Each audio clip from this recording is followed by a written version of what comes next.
5월은 가정의 달이라고 또 우리 교회력에서도 정해놓고 가정을 생각하는 가정의 이 말씀들을 많이 주는 그런 달이 시작이 되어졌습니다. 여러분들 가정에 하나님이 보시기에 심히 좋았더라라는 그런 가정들이 되어지기를 바라겠습니다. 오늘 첫 주라서 어린이 주일입니다. 다음 주는 어버이 주일이 되겠고, 셋째 주는 교사주일, 청년 주일까지 이렇게 되겠습니다. 오늘 부활절이 지난 다음에 세 번째 맞이하는 주일입니다. 우리 하나님 앞에 기쁨으로 또 예배를 올려드리도록 하겠습니다. 자리에서 일어나 주시기 바랍니다. 29장 1절을 부르면서 예배로 나가도록 하겠습니다.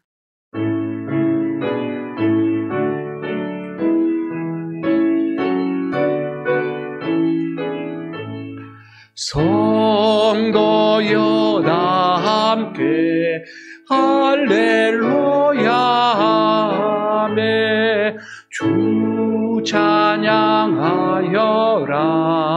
할렐루야 하매 저보자 앞에서 택하신 은혜를 다 찬송하여라 할렐루야 아멘. 그때에 사람들이 예수께서 안수하고 기도해 주심을 바라고 어린아이들을 데리고 오매 제자들이 꾸짖거늘 예수께서 이르시되 어린아이들을 용납하고 내게 오는 것을 금하지 말라. 천국이 이런 사람의 것이니라. 하나님은 영이시니 예배하는 자가 영과 진리로 예배할지니라. 아멘.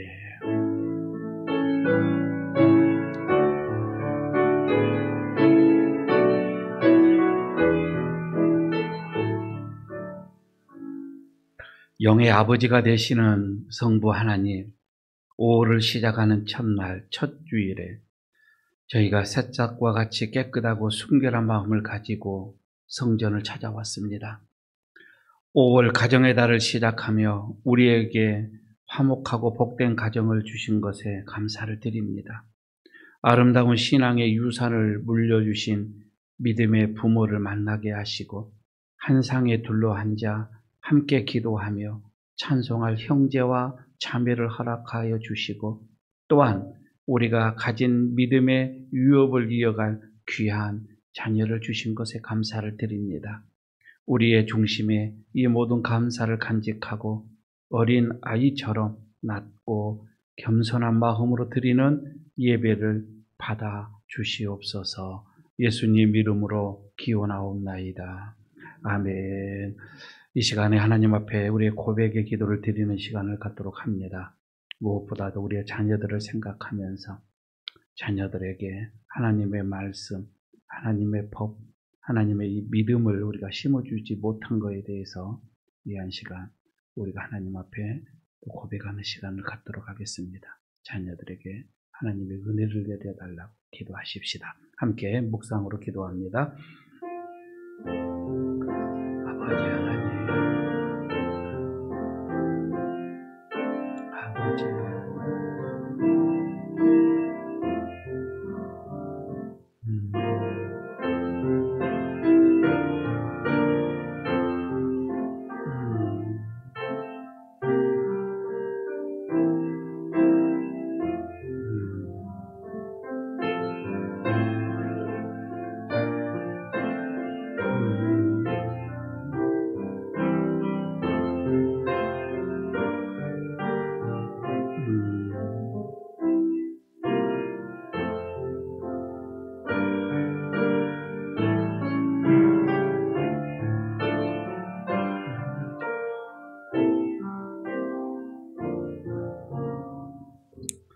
우리를 거룩한 자녀로 삼아주신 하나님, 가정의 달과 어린이 주일을 맞이하여 우리의 부끄러운 사연들을 고백합니다. 하나님께서 선물로 맡겨주신 자녀들에게 주님의 법도와 율례를 제대로 가르치지 못했습니다. 자녀들에게 육신에 먹을 것은 풍부하게 공급하였지만 영의 양식인 하나님의 말씀을 제대로 먹이지 못했습니다. 자녀들 앞에서 아름다운 믿음의 본을 보이지 못하고 오히려 믿음 없는 행위로 함으로 저들의 순결한 영혼에 상처를 주었습니다. 교회를 바르게 섬기는 모습을 보여주지 못함으로 부모인 나를 보고 자녀들이 곁길로 가버렸습니다. 그런 자녀들의 탈선을 보면서도 또 애통해하며 눈물로 기도하지 못했음을 고백합니다. 주님, 이 모든 죄를 용서하여 주시고 이 시간 우리가 고백하오니 다시 한번 우리들의 자녀들에게 큰 은혜를 베풀어 주시옵소서. 우리 가정에 주님의 복을 더하여 주옵소서.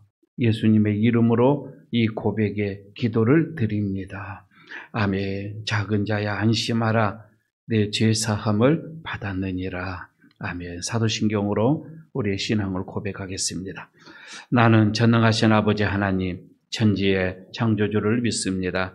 나는 그의 유일하신 아들 우리 주 예수 그리스도를 믿습니다. 그는 성령으로 잉태되어 동정녀 마리아에게서 나시고 본디오 빌라도에게 고난을 받아 십자가에 못 박혀 죽으시고 장사된 지 사흘 만에 죽은 자 가운데서 다시 살아나셨으며 하늘에 오르시어 전능하신 아버지 하나님 우편에 앉아 계시다가 거기로부터 살아있는 자와 죽은 자를 심판하러 오십니다. 나는 성령을 믿으며 거룩한 공교회와 성도의 교제와 죄를 용서받는 것과 몸의 부활과 영생을 믿습니다. 아멘. 자리에 앉아주시기 바랍니다. 찬송가 564장 부르겠습니다.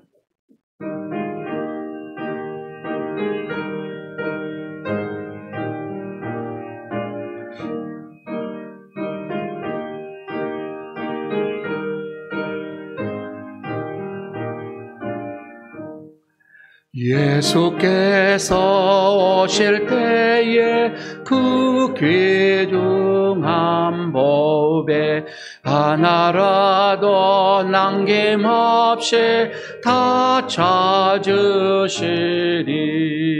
새별 같은 그 법에 멸류관에 달려 반짝반짝 빛나게 해치리로다. 정한 법에 빛난 법에 주 예수의 법에 하늘나라 도시려고 다 거두시리.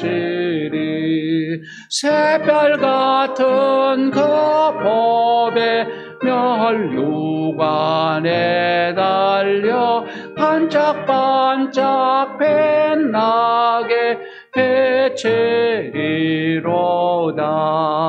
주를 사랑하는 아이 세상에 살 때 주의 말씀 순종하며 참 보배로다. 새별 같은 그 법에 멸류관에 달려 반짝반짝 빛나게 해치리로다.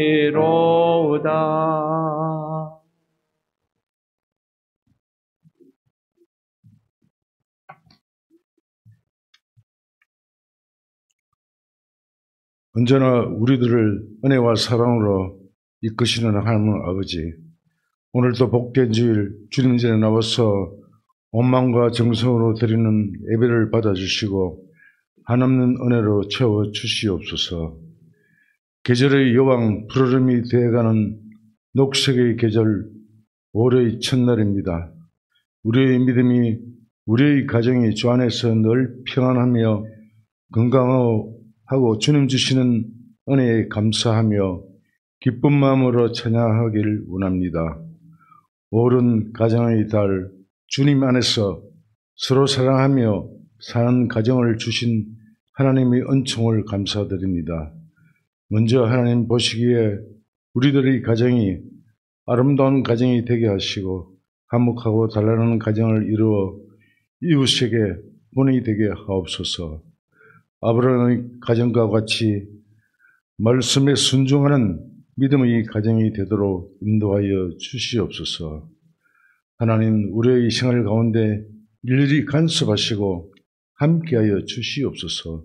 역사를 주관하시고 모든 일을 하나님의 뜻대로 행하심에 모든 것을 하나님께 맡기고 하나님만 믿고 살아가게 하옵소서.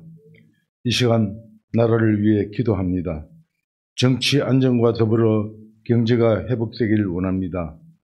경제 정책을 집행하는 모든 위정자들에게 지혜와 명치를 주셔서 경제를 안정시키며 번영케 하여 주시옵소서.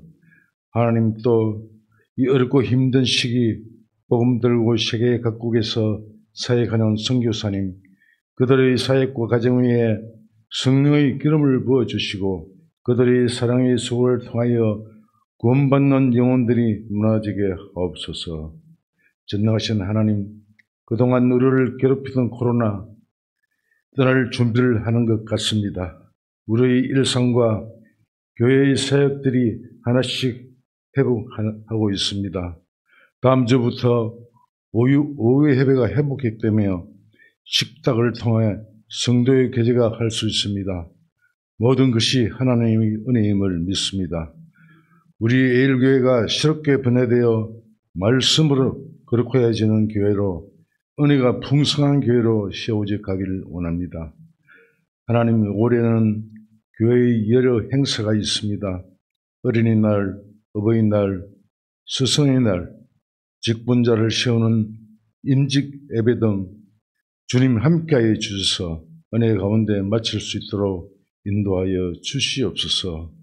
세우신 목사님 성령 충만함으로 영육간 강건함으로 채워주시고, 전하는 하나님 말씀 속에서 우리 모두 소망으로 인내하면서 주어진 삶을 살아가게 하옵소서. 감사를 드립니다. 예수님 이름으로 기도합니다. 아멘.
감사드립니다.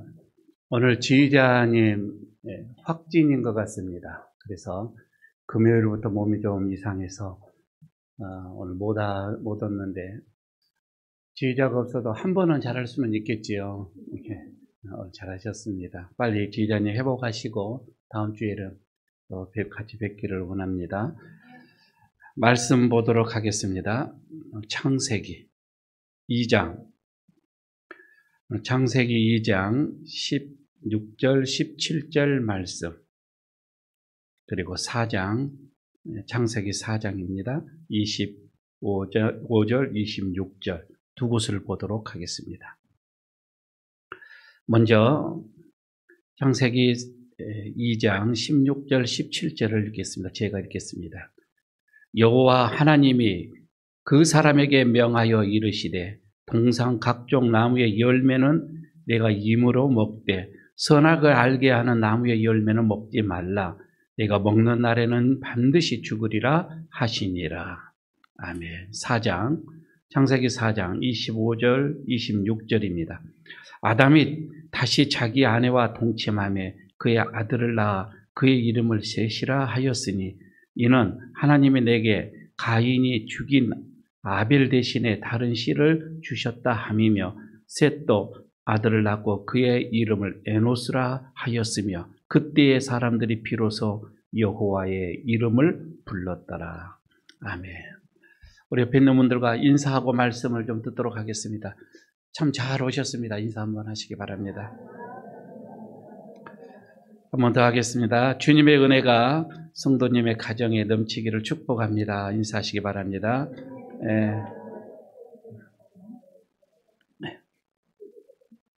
많이 인사하는 것도 어렵습니까? 네. 아, 그렇습니까? 아이고, 밖에서 인사할 때 보면은 이게 길어요?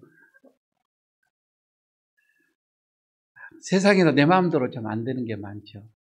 내 뜻대로 안 되는 게 참 많죠. 그 중에서 여러 가지가 있겠지만 자식 농사는 마음대로 아마 많이 다 겪었을 거라고 봐집니다. 아무리 교육가, 내 자신이 내가 교육자다 할지라도 이 문제만큼은 장담할 수가 없고 자식 농사만큼은 어떻게 자신 있게 다른 사람들에게 말을 할 수도 없습니다. 아무도 큰 소리 칠 수 없는 게 자식 농사인 것 같습니다. 성령님께서 오늘 말씀을 통해서 우리 자녀들에게 하나님의 큰 은혜와 그런 복을 주시기를 원합니다. 그림 하나를 볼까요? 사람들이 자주 찾아가는 곳, 그 명소에 가게 되면은 이런 잘 볼 수 있는 게 풍경이죠. 그림을 이렇게 그려주는, 초상화를 그려주는 그 화가가 있습니다. 여러분 아무데나 가서 이렇게 내 그림 하나 그려주세요 이렇게 하시면 안 됩니다. 우리나라야 여러분도 보면 한 보편적으로 2만 원, 3만 원 이렇게 줄 거예요. 조금 비싸다고 한다면 7만 원까지도 갑니다. 외국에서는요, 바가지를 쓰게 되어집니다. 특히 파리 같은 데 가면 30만 원 받기도 합니다. 그래서 한번 TV에도 많이 나온 적이 있죠. 무조건 대충 그려주고 30만 원씩 받는 그런 경우도 있습니다. 어느 나라이든 이런 것은 있습니다. 그런데 말이에요. 행복한 눈물이라고 하는 이 그림이 있어요. 한번 볼까요? 혹시 여러분 이 그림을 많이 보셨죠? 리히텐슈타인이라고 하는 이 화가가 그린 그림이에요. 이게 얼마인 줄 아세요? 그냥 대충 작았어요. 대충 작 얼마 정도 가겠어요? 3억. 참 믿음 좋습니다. 저거요, 지금 삼성에 있어요. 삼성에서 온본이 있는데 200억에서 300억입니다. 예, 그림 한 장에. 그러니까 라이텐슈타인이 그린 그림이 이렇게 비싸요. 200억에서 300억. 그러나 길거리에서 무명의 화가가 그리면 여러분의 이 얼굴 그려주면 2만 원에서 3만 원이라니까요. 누가 그렸느냐에 따라서 이렇게 달라진다 이 말입니다. 제가 무슨 말 하고 싶은지 알겠어요? 우리들의 자녀들, 우리들의 자녀들이 이 마음에 누가 어떤 그림을 그리느냐에 따라서 그 인생이 변한다 이 말입니다. 완벽하게 변한다는 거예요.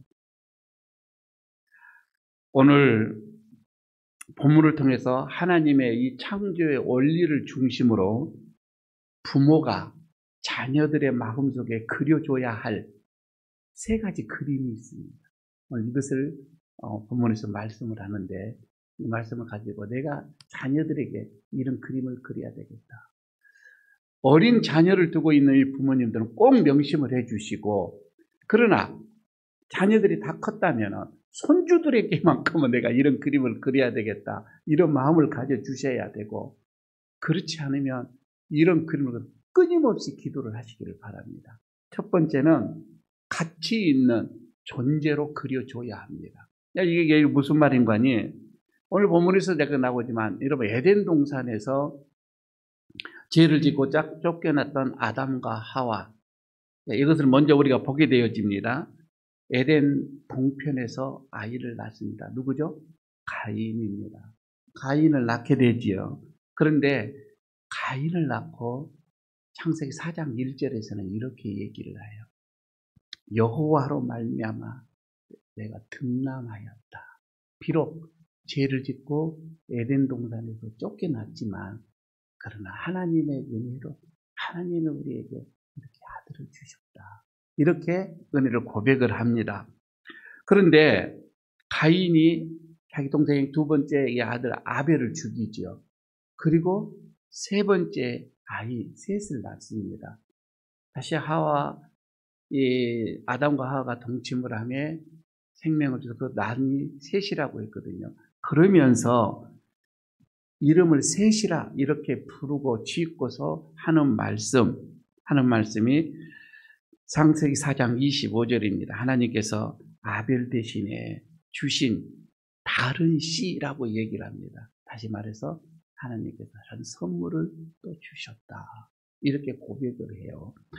그러니까 특별히 우리가 성경을 쭉 보게 되면 아담과 하와뿐만 아니에요. 아브람도 그렇고 이삭도 그렇고 야곱도 그렇고. 그런데 특별히 그 야곱은 두 아내가 있었죠. 레아와 라헬이 두 아내가 아주 경쟁을 하듯이 자녀를 낳습니다. 얼마나 많은 자녀를 낳았어요. 그런데 자녀를 낳을 때마다 그들은 하나님이 주셨다. 하나님이 우리에게 주셨다. 나에게 주셨다. 이렇게 고백을 합니다. 하나님의 선물이다. 이건 하나님께서 우리에게 주신 복이다. 자녀를 선물이요 복이라고 이렇게 말씀을 합니다. 그래서 시편 127편에 보게 되어지면 이렇게 말합니다. 보라, 자식들은 여호와의 기업이요 태의 열매는 그의 상급이로다. 그래서 젊은 자의 자식은 장사의 수중에 화살 같으니 이것이 그 화살통에 가득한 자는 복되도다. 이렇게 고백을 했단 말이에요.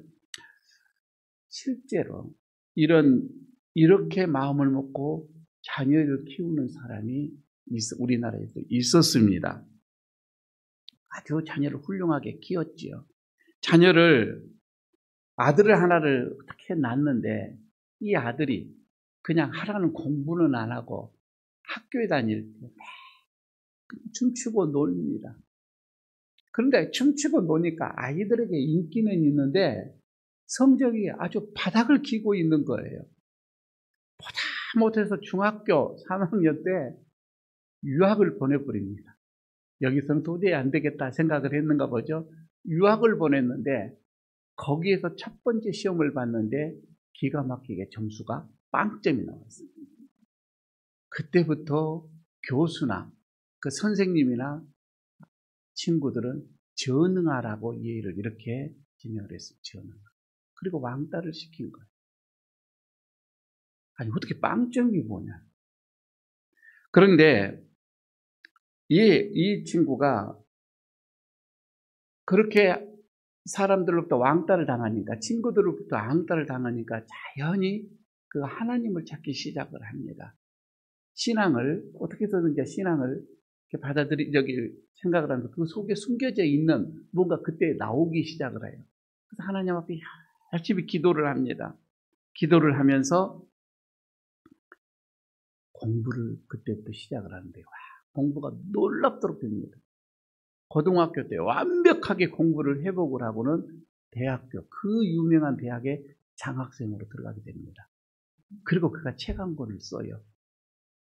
뭐라고 하냐면, 나는 하나님의 가능성이고 싶다. 조현영 씨입니다. 그런데 이 책 내용에 이런 다른 게 아니라 이거입니다. 자기가 죽도록 힘들고, 그래서 먼 외국에서 좌절하고 이제 포기하고 싶은 그런 순간에 딱 마음속에서 들려오는 음성이 어머니 음성이더라. 어머니가 계속해서 어렸을 때부터 너는 내가 기도로 낳은 아이야. 너는 특별한 아이야. 너는 하나님 앞에 하나님의 내 기도 응답으로 받은 아이야. 이렇게 계속해서 심어준 거예요. 어렸을 때부터. 그러니까 아이가 공부를 잘하든 못하든 그러면 부모가 화를 내야 될 건데 그게 아니에요. 너는 특별한 아이야. 너는 기도로 낳았어. 이러면서 그 마음속에 너는 하나님의 자녀야. 너는 하나님의 자녀야. 라고 하는 것을 어렸을 때부터 심어줬는데 이 친구가 정말 힘들고 어려울 때에 딱 이 생각이 나더라는 거예요. 아, 나는 하나님의 특별한 사람이야. 이게 말입니다. 그리고 그가 마음을 잡게 되는 겁니다. 자기가 이 책 안에 그런 고백을 하는 겁니다.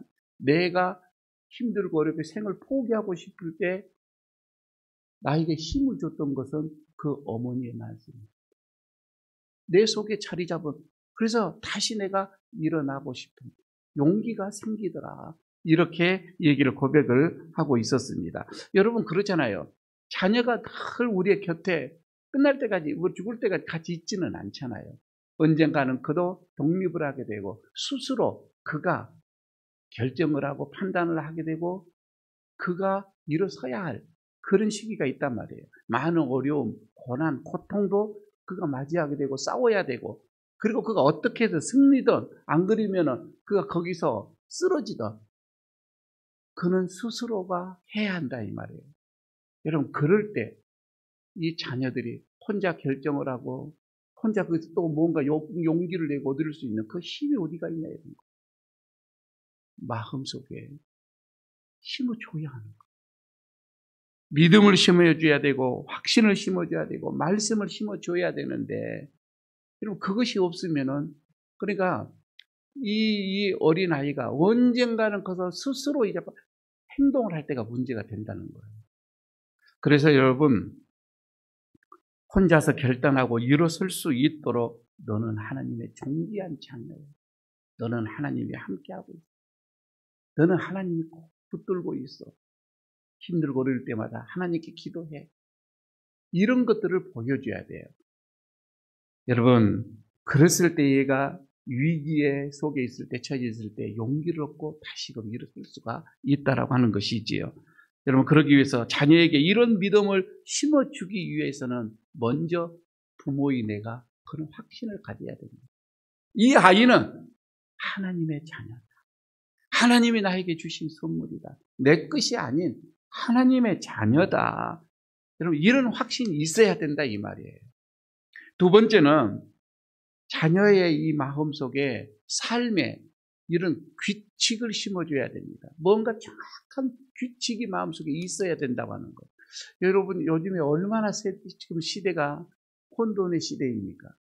여러분 결코 시간이 갈수록 이 세계는 보안비관데 더 유토피아처럼 좋아지는 시기는 아니에요.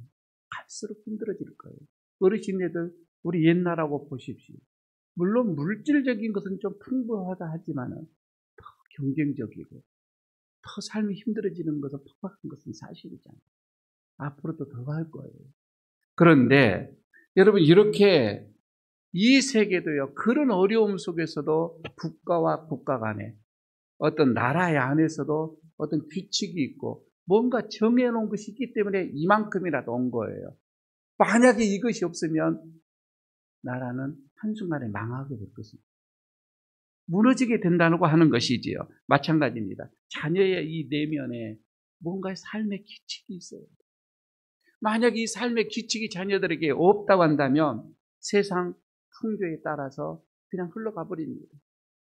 욕심을 부리며 욕망적으로 살아갈 수밖에 없는 것이지요.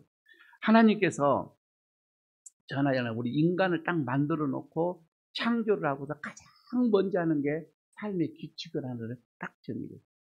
그게 오늘 본문 읽어줬던 거. 창세기 2장 16절, 한번 17절 보시기를 바랍니다. 이렇게 얘기를 하죠. 여호와 하나님이 그 사람에게 명하여 이르시되 동상 각종 나무의 열매는 네가 임으로 먹되 선악을 알게 하는 나무의 열매는 먹지 말라. 내가 먹는 날에는 반드시 죽으리라 하시니라. 범주를 만들어 놓은 거예요. 하나의 삶의 규칙을 만들어 놓은 거예요. 하나님의 사람을 딱 창조하고 첫 번째예요. 사람에게는 다 이런 범주, 법이 있다 이 말이에요. 삶의 규칙이 있는 거예요. 그런데 이 규칙을 지키지 않음으로 어떻게 됐어요? 에덴 동산에서 쫓겨났지요. 하나님과 담이 싸워지는 영적인 죽음이 그들에게 왔지요. 그때부터 말할 수 없는 고난과 고통과 힘듦이 왔던 것은 사실이잖아요. 그렇게 평범하게 마음껏 먹을 수 있는 것들도 제한되어져 버렸고, 그래서 땀을 흘려야 되고 땅은 엉겁기를 내지요. 얼마나 피곤한 삶이 되어졌는지. 규칙을 벗어나게 되어지면 그렇게 된다고 하는 것이지요. 보통요, 부모들은 자녀들에게, 어린 자녀들에게 먼저 얘기하는 것이죠. 이렇게 해서 공손한 자가 되라. 인사 잘하는 자가 되라. 겸손한 자가 되라. 바른 행동을 해야 한다. 이렇게 먼저 우리가 가르치잖아요. 사회적인, 어떻게 보기에는 도덕성이잖아요. 그래서 그런 거 행동을 하게 되면 부모들은 칭찬을 하게 되어집니다. 그러나 아이의 마음은요, 행동과 다를 수가 있어요. 이렇게 하면 부모가, 엄마가 좋아하시구나, 칭찬하는 거구나. 그래서 행동은 그렇게 할 수가 있어요. 그러나 마음은 다른 데로 갈 수가 있는 거예요. 충분히 그렇게 가능성이 있습니다. 그래서 여러분, 행동을 요구하기 전에 우리가 자녀들에게 이렇게 해라, 이것을 요구하기 전에 자녀들의 그 마음을 지켜줄 수 있는 근본적인 어떤 틀, 어떤 교훈, 이런 말씀, 이것이 자녀들의 마음속에 있어야 된다 이 말이에요. 그가 마음속에 스스로 마음을 통제할 수 있는 뭐가 있어야 되는 거예요. 그래서 성경은 말씀을 합니다. 특히 잠언 4장 23절에서 모든 지킬 만한 것 중에 더욱 내 마음을 지키라. 생명의 근원이 여기에서 남이라. 마음을 지킬 수 있도록 해주는 거예요. 여러 가지 여러분 세상의 유혹과 욕심과 그리고 소유와 이런 집착에 직면하게 될 때 마음을 다스릴 수 있는 뭔가 있어야 돼요. 유혹을 거부할 수 있는 훈련이 되어져 있어야 된다 이 말이에요. 근데 유혹을 거부할 수 있는 비결이 뭐예요? 예수 그리스도의 법이 들어오는 거예요. 그렇지 않으면 안 돼요. 성령의 법이 우리 자녀들의 마음, 행동을 다스리게끔 해줘야 된다 이 말입니다. 부모의 말이 아니에요. 이제는 그 마음 속에 살아있는 하나님의 말씀, 그리스도의 말씀, 이 성령의 법 말입니다. 그게 자녀들의 마음을 꽉 붙잡아요. 여러분, 이렇게 예수 그리스도가 마음의 중심에 계시지 않으면, 마음의 중심에 주님의 말씀이 없으면 행동은, 그 삶의 규칙은 바로 어긋나게 될 거예요. 통제가 안 되는 거예요. 제가 어떻게 이것을 경험을 했느냐면, 중학교, 고등학교를 가르칠 때에, 전도사 때죠. 이 아이가 제가 봤을 때는 상당히 문제가 있어요.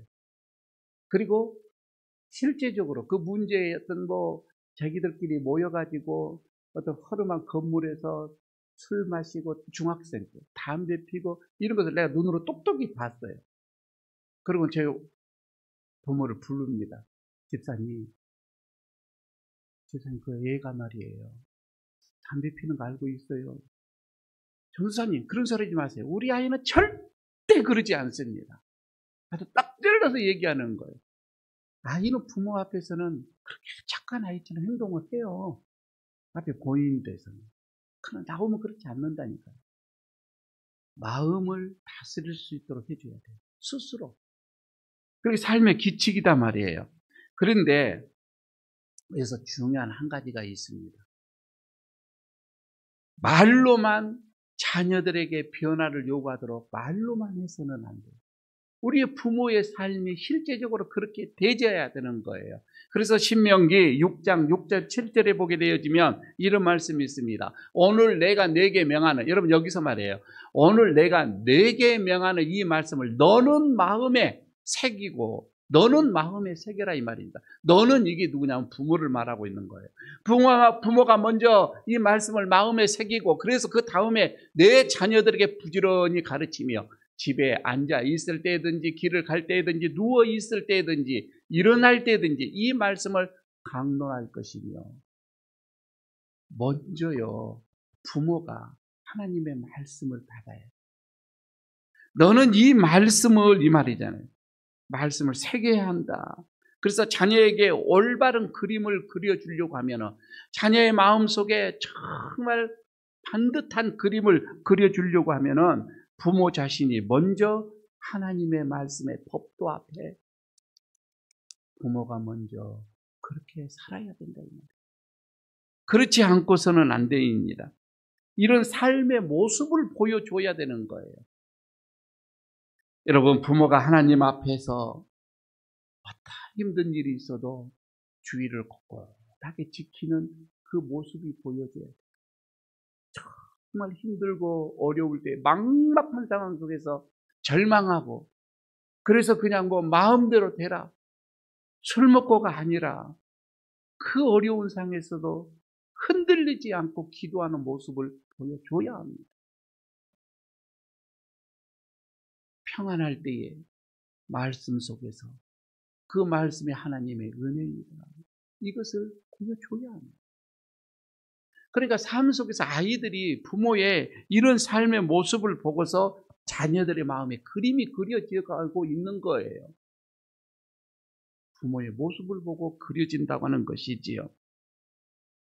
여러분, 자녀들에게 좋은 그런 삶의 기칙을, 하나님의 말씀을 심어주려고 하면 부모의 내가 먼저 그런 모습으로 가야 합니다. 세 번째 말씀을 합니다. 오늘 본문에서 보면 인생에 이제는 분명한 목적을 그려주셔라 이 말입니다. 인생의 분명한 목적입니다.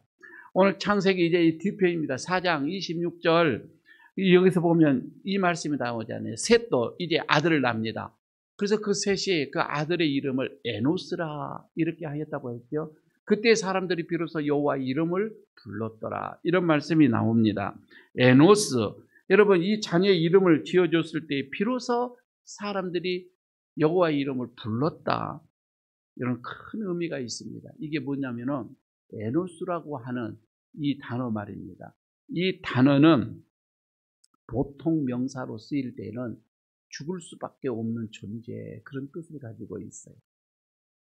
그러니까 여러분 이게 무슨 말씀입니까? 즉 사람들이 자신이 죽을 수밖에 없는 그런 존재임을 깨달을 때에 비로소 하나님의 이름을 찾고 하나님의 이름을 부르더라 이 말이에요. 그 뜻이에요. 자녀에게도 이러한 인생의 의미를 가르쳐 줘야 할 텐데 말입니다. 여러분 어떻게 우리가 이런 자녀들에게 이렇게 가르쳐 줍니까? 이 땅에, 여러분 이 땅의 삶의 전부가 아니다. 우리가 살아가는 짤막한 인생, 이것이 우리의 인생의 전부가 아니다. 여러분 분명히 가르쳐 줘야 됩니다. 인간은 죽은 다음에는 하나님 앞에 설 것이다. 하나님 앞에 서야 하는 인생이다. 하나님의 이름을 우리는 부르면서, 그래서 우리는 부르면서 살아가야 된다. 하나님의 이름 앞에서 우리는 부끄럽지 않게 해야 된다. 왜? 하나님의 영광을 위해서 우리가 이 땅에 왔고 하나님이 그렇게 우리를 지었다. 이렇게 여러분 우리가 가르쳐 줘야 할 것입니다. 이사야서 43장 7절에 보면 이런 말씀이 나옵니다. 내 이름을 불려지는 모든 자, 곧 내가 내 영광을 위하여 창조한 자를 오게 하라. 그를 내가 지었고 그를 내가 만들었느니라. 여러분 내 영광을 위하여 창조했다 이 말입니다. 하나님께서는 하나님의 영광을 위해서 우리를 창조했다고 하는 거예요. 그래서 여러분, 우리는 이 땅에 살아가면서 이 땅에서 살아가는 목적이 뭐냐? 하나님의 영광을 위한, 이게 가장 인생다운 모습, 가장 인생이 성공한 모습. 나로 통해서 하나님의 영광을 받으신다면 말입니다. 이 사진 한번 볼까요? 닉 부이치치라고 하는 사람입니다. 태어날 때부터 양손, 양다리 없이 태어났습니다. 여러분, 그 인생의 삶이 어쩌겠어요? 태어날 때부터 이렇게 태어났어요.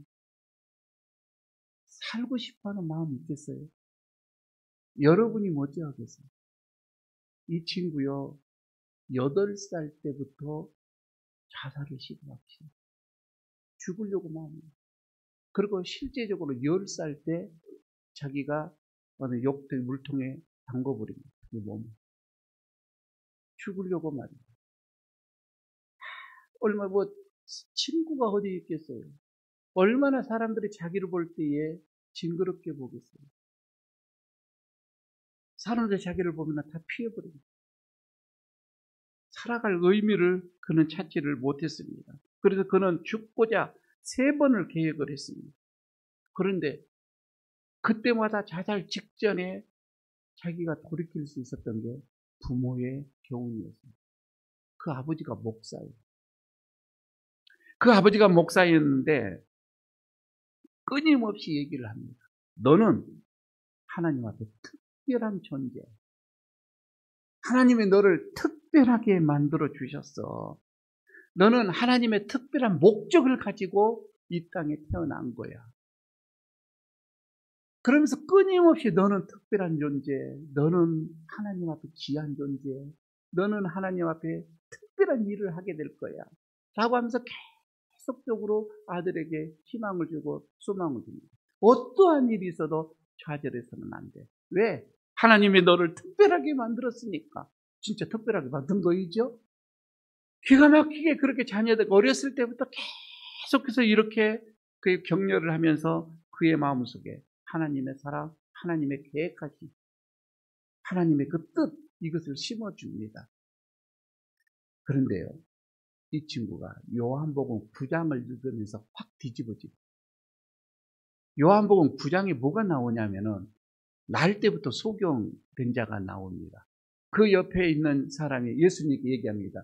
이 사람이 날 때부터 소경이 돼서 나왔는데, 태어났는데 이게 누구의 죄입니까? 라고 묻죠. 그때 예수님이 이렇게 얘기합니다. 누구의 죄도 아니라, 이 사람의 죄도 아니고 부모의 죄도 아니고, 이거는 하나님의 영광을 위하여서, 하나님께서 하나님의 영광을 위해서 이 땅에 이렇게 보냈다라고 하는 게 나오거든요. 이 친구가 이 글을 읽고는 뒤집어집니다. 아, 내가 이렇게 태어나는 것은 부모의 잘못도 아니고 내 어떤 바람이 아니라, 이건 하나님의 계획하심이구나. 하나님의 영광을 위해서 나를 이렇게 보내주셨구나. 그러면서 그때부터 이 친구는 새롭게 인생을 살기 시작합니다. 그리고는 15살이에요, 이때가. 15살 때 하나님 앞에 자기의 인생을 바치겠노라고 소원을 합니다. 그리고요, 17살이 될 때에 그는 사람들 앞에 간증자로 나서기 시작합니다. 전 세계를 돌아다니면서 간증을 해요. 전 세계를. 얼마나 한번 여러분, 그냥 여러분 치면 유튜브에도 그냥 나옵니다. 이 사람에 대해서. 얼마나 그가 간증을 하는데, 간증의 내용은 딱 이거예요. 그는 분명히 알고 있어요. 다른 사람들이, 일반 사람들은 자기 속에 어떤 감추어진 잠재력이 많이 있는데 이것을 사장을 시키는 거면서 살아간다는 거예요. 그런데 나로 통하여서, 사람들이 나로 통하여서 나에게도 가능성이 있고, 나에게도 희망이 있고, 나에게도 소망이 있고, 나에게도 인생에 살아가는 뭐가 있다라고 하는 것을 내 자기를 통하여서 그들을 자신을 일깨워준다고 하는 거예요. 사실 그렇잖아요. 저런 모습을 보면서도 하나님이 저런 자도 사랑하시고 저런 자도 이렇게 쓰시는데, 분명 하나님께서는 나를 지키시고 나를 계획하시고 나에게 분가 하나님께서 나에게도 바라가지고 원하시는 것이 있구나, 이것을 깨닫게 된다고 하는 거예요. 그래서 희망 전도사라는 타이틀을 가지고 이 사람은 전 세계를 누비면서 간증을 하고 있습니다. 나 같은 자도 하나님이 쓰신다. 이거. 여러분, 그렇게 보면 우리에게는 그보다 더 가능성이 있는 사람들입니다. 여러분은 우리의 자녀가 여러분 그렇다 이 말입니다. 충분한 하나님께서 분명한 계획을 가지시고 어떠한 달란트를 주고서 이 땅에 보낸 거예요. 여러분 자녀가 공부 잘하고 운동 잘하고 아주 머리 좋고 여러분 이러면 얼마나 좋겠어요. 그러나 다 그렇게 갖춰진 것은 아니에요. 그러나 하나님은 분명한 이 자녀에게 하나님의 계획하심이 있어서 이 땅에 보내셨다 이 말입니다. 여러분 이것을 끊임없이 자녀들에게 가르쳐 줘야 합니다. 그래서 나에게 준 달란트, 여러분 이것이 무슨 달란트냐? 아니에요. 닉의 지치는 그거에 이 몸뚱이가 달란트였던 거예요. 여러분 그러면서 많은 사람들에게 우리도 하나님의 영광을 돌리면서 희망적으로 살아가도록 자녀들에게 이런 꿈과 소망을 주어야 할 줄로 믿습니다. 옛말에 이런 얘기가 있잖아요. 문제아는 없고 문제 부모만 있다. 그런 얘기가 있잖아요. 하얀 도화지에 어린아이의 마음 하얀 도화지에 부모가 어떤 그림을 그리느냐에 따라서 그 인생은 아이의 인생은 결정이 나질 거예요. 그런데 제발 아이들의 그 마음속에 부모의 욕심의 그림을 그리지 말라 이 말이에요. 그러면 그 아이는 부모의 인생이지 자녀의 인생은 아니잖아요. 여러분 붓이 있다면 하나님께 그릴 수 있도록 하나님께 맡기시기를 바랍니다. 왜? 하나님이 보내셨습니까? 하나님이 주신 선물이니까. 내 뜻대로 하지 말고 하나님의 뜻대로 하실 수 있도록 여러분 세상의 가치관에 따라 마음대로 붓을 휘두르지 마시고 그래서 되도록 하나님의 마음껏 하나님이 우리 자녀에게 그림을 그릴 수 있도록 하나님께 맡기시기를 바랍니다. 그럴 때에 하나님이 자녀의 인생에 큰 그림을 그려 주실 줄로 믿습니다. 자녀의 인생은 하나님이 완성하실 때에 헤아릴 수 없는 그 가치가 있게 되어질 것입니다. 이것이 자녀에게 물려줄 수 있는 최고의 유산인 줄을 믿습니다. 여러분들 자녀들에게 하나님의 큰 은혜가 임하기를 축복합니다. 아버지 하나님, 오늘 5월 첫 주일 어린이 주를 맞이하여서 우리의 자녀들을 생각합니다. 참으로 하나님의 말씀대로 우리가 그동안 자녀들을 잘 양육하지 못한 부끄러운 모습들이 있어 하나님 오늘 말씀으로 다시금 우리가 다짐하고 말씀 속에 우리 자신이 먼저 말씀에 순종하는 자, 말씀에 우리가 말씀으로 살아가는 부모들이 되게 하여 주옵소서. 말씀 속에 기쁨을 누리고 말씀 속에 용기를 얻고 말씀 속에 우리가 희망을 찾고 말씀으로 인생을 살아가는 먼저 우리 부모들이 되게 하여 주옵소서. 이런 모습 속에 우리의 자녀들이 다시금 부모의 신앙을 본받고 하나님 앞에 기쁨이요 영광의 삶을 살 수 있도록 우리의 자녀들에게 함께하여 주옵소서. 예수님 이름으로 기도드리옵나이다. 아멘. 569장 찬송하면서 봉헌하도록 하겠습니다.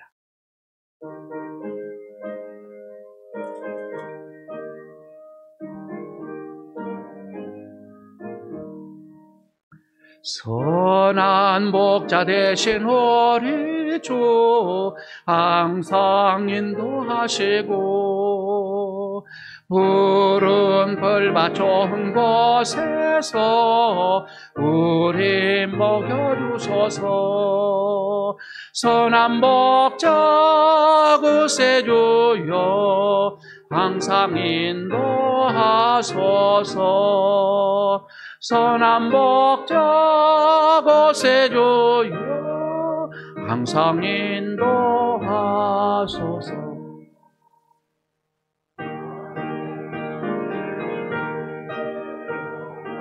우리 영접하시고 길을 잃은 양의 보리를 항상 인도하소서. 선한 목자 곳에 주여 기도 들어주소서. 선한 목자 곳에 주여 기도 들어주소서. 음이 많고 약한 우리를 용납하여 주시고 주의 넓고 크신 은혜로 자유 얻게 하셨네. 선한 목자 곳에 주여 지금 나아갑니다. 선한 목자 곳에 주여 지금 나아갑니다. 일찍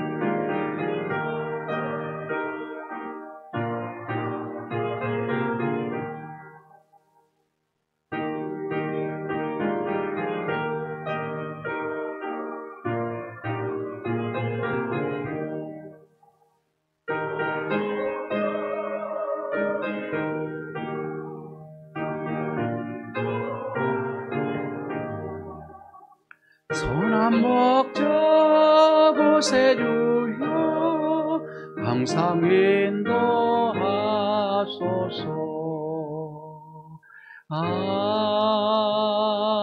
아멘.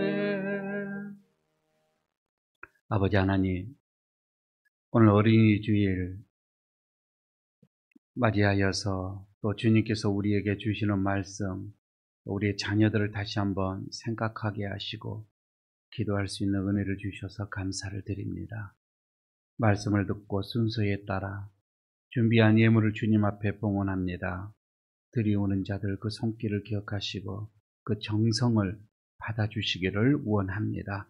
주정은금을 드려지는 손길들을 기억하시고 주님의 것으로 구별하여 드려지는 10의 1조의 이 손길들 기억하여 주시고 감사하여서 감사 예물로 드려지는 그 손길들 하나님 받아주시기를 원합니다. 이웃을 향하여서 참으로 우리의 가진 것 조금을 떼어 손을 내미는 오병이어의 이 손길들 기억하시고 말씀 따라 이 말씀이 세계 끝까지 증거되기 위하여서 드려지는 선교 예물들 하나님 기쁘게 받아주시기를 원합니다. 또한 교회를 위하여서 드려지는 건축의 예물들 일일이 하나님께서 기억하여 주시고 마음이 소원이 있어서 드려지는 일천 예물까지 받아주시기를 원합니다. 예배를 위해서 수고하는 참으로 수고한 헌신들 찬양으로 인하여서 드려지는 찬양자들의 헌신 반주와 영상을 수고로이 또한 주님 앞에 드려지는 이 헌신들 예물을 믿음으로 관리하는 회개부의 헌신들 차량으로 성도들의 수고로움을 또 들어주는 차량 봉사자들의 이 헌신들 그리고 안내자들 그리고 성전을 정결하게 청소하는 이들의 그들의 헌신들 무엇보다도 아이들을 위하여서 수고하는 교사들의 저들의 헌신들을 일일이 받아주시기를 원합니다. 오늘 하늘의 문을 활짝 여시고 이 예물 이 헌신을 받으시고 하나님께서 하늘에 쌓아놓은 복을 허락하여 주시되 자녀의 복을 허락하여 주옵소서.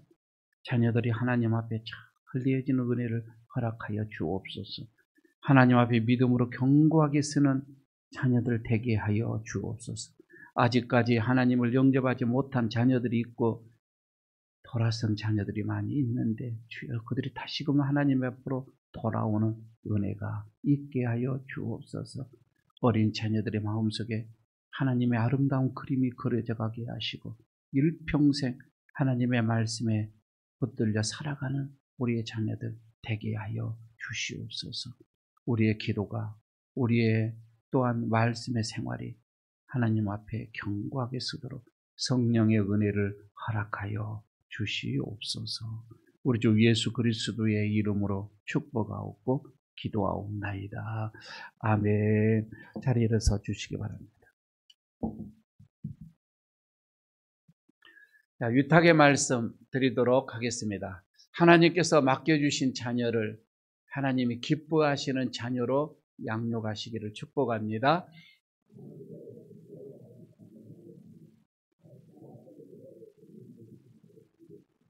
아멘. 171장 3절 부르고 마치도록 합니다.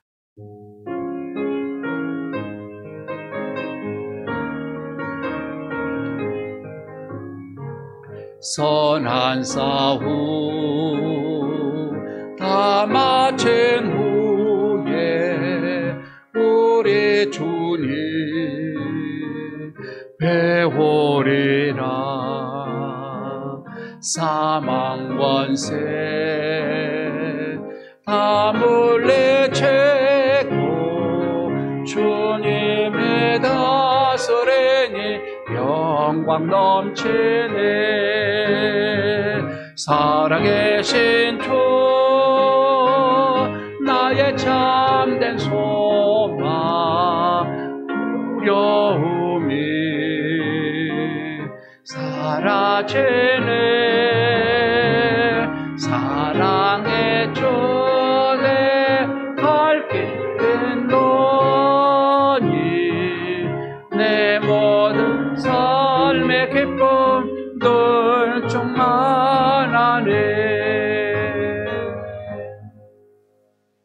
우리의 영원한 소망이요 기쁨이 되신 우리 주 예수 그리스도의 은혜와 우리를 특별히 사랑하시고 특별한 재능으로 우리를 이 땅에 보내주시어 하나님의 영광을 위해서 살도록 우리와 늘 함께 하시는 하나님 아버지의 그 크신 사랑하심과 늘 우리를 말씀 앞에 붙들고 말씀의 안에서 하나님의 영광을 위해서 살도록 우리를 이끌어 가시는 성령님의 함께 하심과 교통하심과 축복하심이 오늘 주님 앞에 예배를 드리며 우리들의 자녀가 다시금 하나님 앞에 견고하게 서기를 소원하며 그러기에 앞서 우리의 부모된 우리가 먼저 하나님 앞에 다시금 믿음으로 말씀으로 기도로 세워져 가기를 소원하고 다짐하고 돌아가는 모든 심령들을 위해 그 가정 위에 특별히 우리들의 자녀들 위해 그리고 이 교회 위에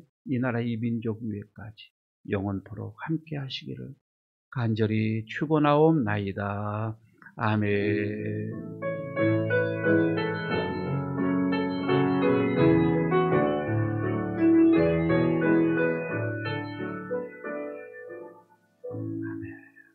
자리에 앉아주시기 바랍니다. 교회 소식 몇 가지 알려드리고 배하도록 하겠습니다.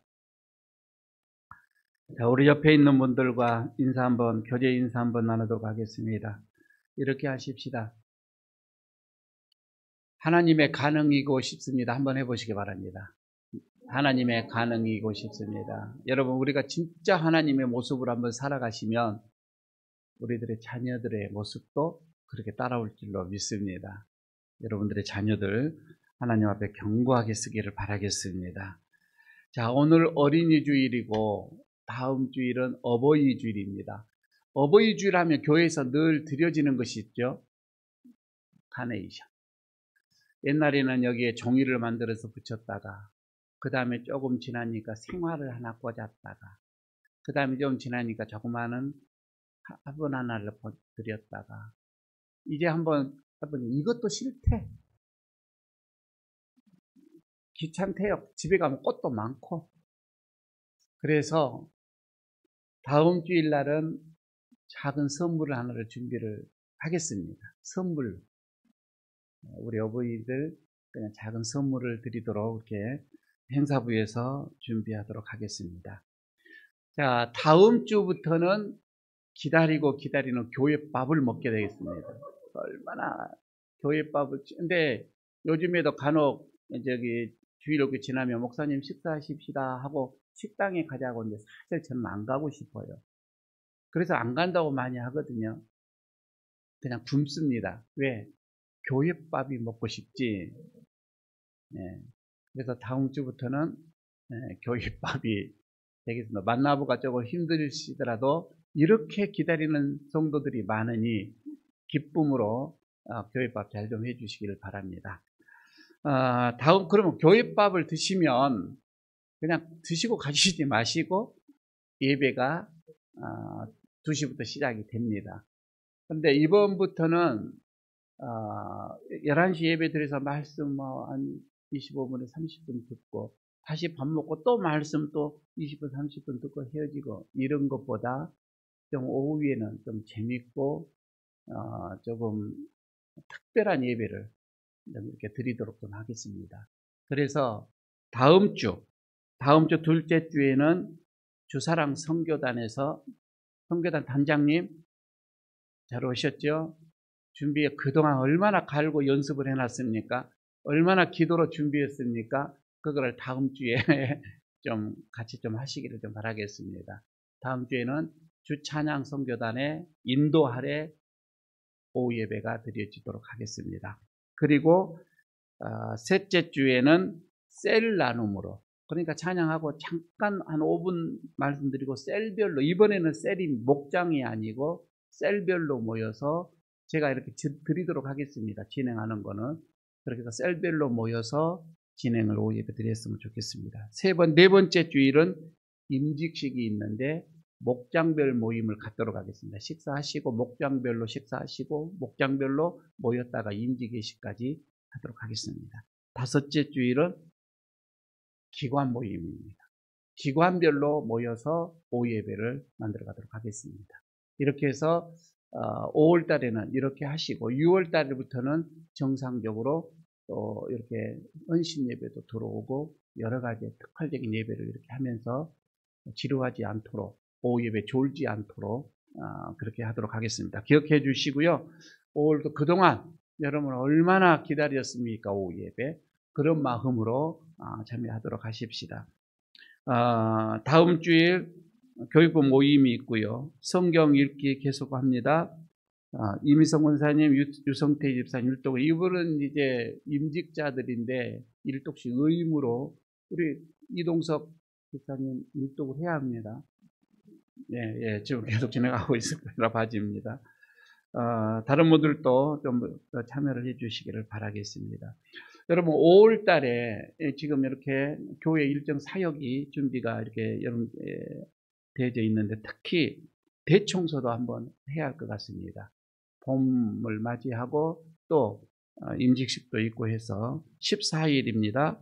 14일 날은 교회 대청소다 이렇게 생각을 하시고 보시면 되겠습니다. 다른 거 여러분요, 주보를 잘 확인하시고 5월 달에 교회 생활하는데 지장이 없도록 해주시기를 바라겠습니다. 그리고 가정에서 지금 예배드리고 있는 우리 성도 여러분들 감사드리고요. 빨리 회복하시고요. 다음 주에 좀 볼 수 있도록 했으면 좋겠습니다. 그리고 온라인으로 헌금 보내주신 분들 감사를 드립니다. 이름 확인하시고요. 또 혹시 이름 빠져 있으면 꼭 전화로 확인을 해 주셨으면 좋겠습니다. 감사를 드립니다.